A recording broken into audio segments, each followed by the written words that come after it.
word, y'all. It's your girl Jay, back at you with another video. In today's video, we're going to be talking about my clothing brand and what's going on with it. So I am about to completely rebrand my clothing brand. So yeah, we're just gonna break it all down. First things first, I'm gonna tell y'all why I'm rebranding, and I'm gonna tell you the steps I'm gonna take to rebrand it.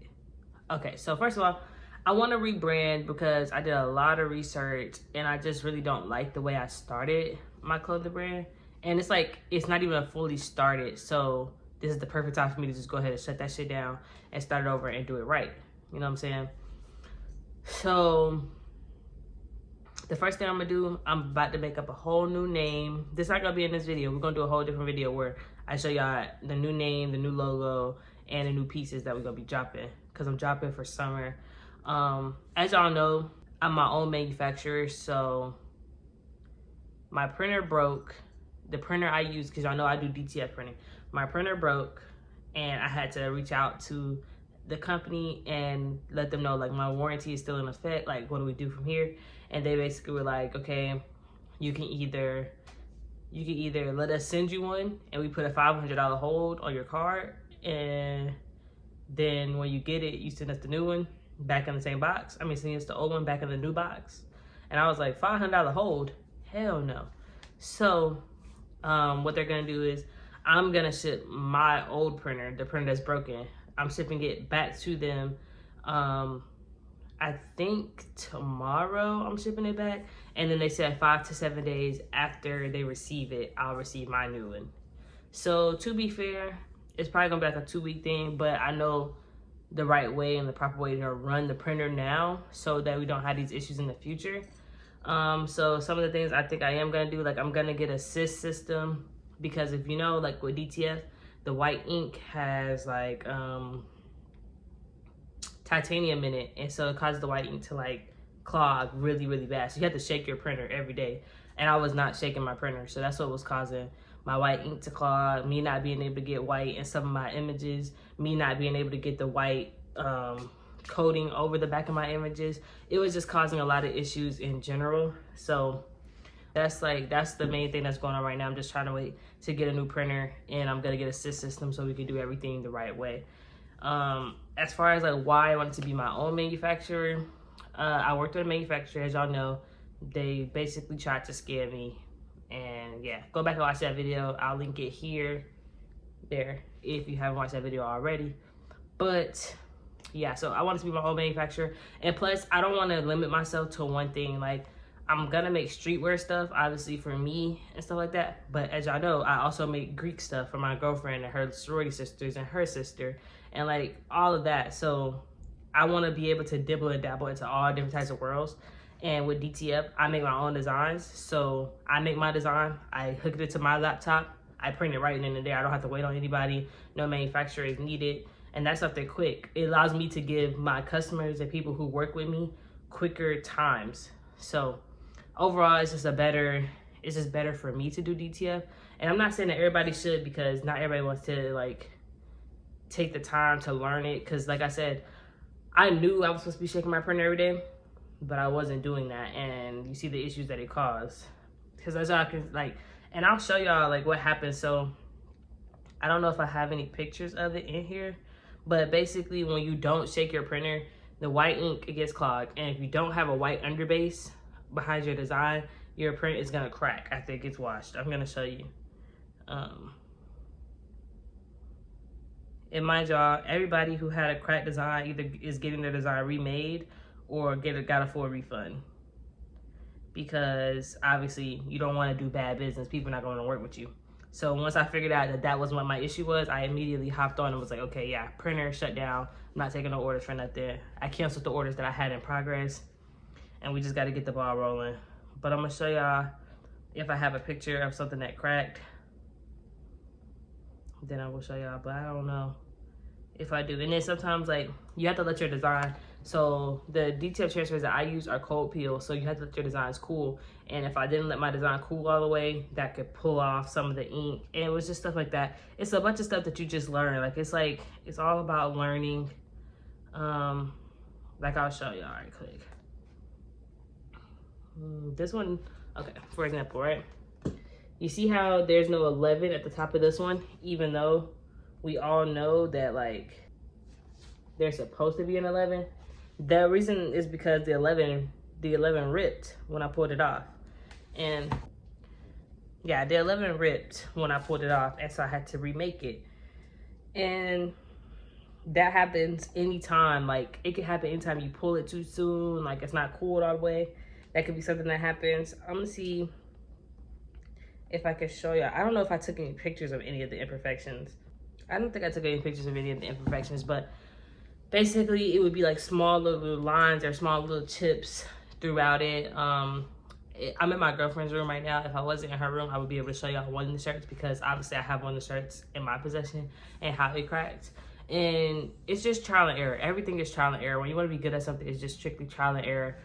And so, yeah, that's where I'm at right now with the current stage of my printer. I gotta ship it out tomorrow, and hopefully that'll make everything go smoothly. Also, okay, so why am I rebranding the name? So I don't like the name, honestly. I went with the name Exquisite Motion. I know, boo, lame. I went with the name Exquisite Motion because exquisite is something that's like chef's kiss. That's exactly what I thought. But you don't want to have a brand name with motion in the name, because motion is a word that's a trend word. So eventually people are not going to be saying it anymore. And that's why I'm taking the name away. I'm not going to let y'all know the new name, but y'all will know in the next video. As far as the logo goes, so obviously the logo I used originally was just the name, and I had an X over the E, so it was Exquisite Emotion, and then put an X over the E, so it's Exquisite Motion. And I just don't want the motion in there, and obviously with the logo being just the name, it's not very professional. So yeah, I'm getting rid of that. What else? Oh, as far as my website goes, I don't even know if I'm gonna still be able to see it because I had it closed, but the website is pretty cool. I like their website still. Obviously, with the changes of me changing the name and changing the logo, there's gonna be changes to the website, but I had no issues with Shopify as far as like, you know, just starting the website. But like, I already had a brand email. I need to delete that brand email and make a new brand email, because that brand email is named after this current brand, and that's not gonna, like, when I am taking orders and stuff like that, and I want people to be able to email any issues that they're having, I don't want them emailing an email that they've never seen before, because then they're gonna just be like confused, you know what I'm saying? And so that's mostly what it was. It's just a lot of rebranding like behind it. It's a lot of reasoning behind this rebrand.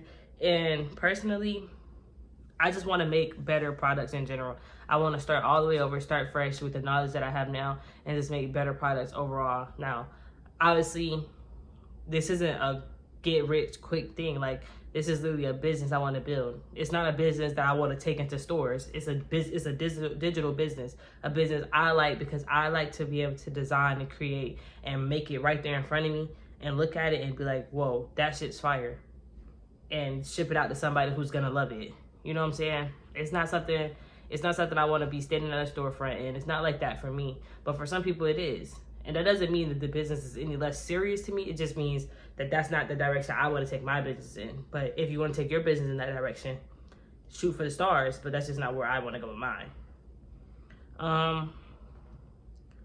And so, yeah, I really just wanted to come on here and address that, because I've been wanting to bring out brand content to this channel, but you can't bring out brand content if you don't know what you want to do with the brand, or if the brand is not working out well, especially if what you want to do isn't easy. So like I said, that's kind of why it's harder, because I was learning about the DTI process, also while learning about the brand process. How are you going to have a brand and you don't know what you want to do? So, yeah. While I have y'all here, I'm gonna give y'all a sneak peek of some shorts that I've been kind of working on the design for. I want to drop some jorts for summer. I'm also learning how to sew. So I know how to sew already, but I'm not very good with a sewing machine. I think overall, I'll get better as time goes on. But I'm gonna show y'all these shorts that I've been working on. It's gonna be cool. I'm gonna show y'all. Let me find it. So this is kind of the back design I have for the jorts. See how it's kind of like distressed? And I'm not going to show y'all the front because it has kind of what I'm thinking of being for the new logo. But it's like a distressed look on some jorts. And obviously, I know a little bit about sewing, but the better I get with the sewing machine, the better my designs are going to come out, because I can start putting on different patchworks and stuff like that. And that's something I really, really want to get into. I'll show y'all. I'll link, well, I'll put it like here or here, 2 of my inspirations for the patchwork and stuff like that. And y'all will see kind of like where I'm going with it. I want it to be different than everybody else's. There's just so much I can do by hand, and I really want to bring it all to life. So I'm gonna put those inspirations up there for y'all and let y'all take a look at that. And if y'all are interested in something like that, I'll definitely bring some videos on it, because I want to get better at the sewing machine anyway. So it's like I can make that content for y'all while actually getting better in that moment. You know what I'm saying? So yeah, I just wanted to come on here and let y'all know what's going on with the brand and why I'm rebranding and how I plan on rebranding it. So we're starting off, we're gonna change the name and the logo, and we're gonna go from there. And we're gonna start off by not being one specific brand. Like, some brands are known as like a streetwear brand, some brands are known as like a luxury brand. I don't want to be known as just one thing. I want to be able to keep making my stuff for my Greek people. I want to be able to keep making stuff for people who just want to go on a family trip to Disney World. Or I want to be able to keep making stuff for people who just want a quick shirt that they want to wear for a specific event for them. And I want to make clothes for the streetwear world, because at the end of the day, that's how I dress. So when I make something for me and I promote it and y'all like it, now I can drop that. You know what I'm saying? But it's just start off as something for me. It's not starting off as something for everybody. And I feel like that's going to keep me grounded in the process of making the brand be something serious. Yeah, I had to hit me a bullet on social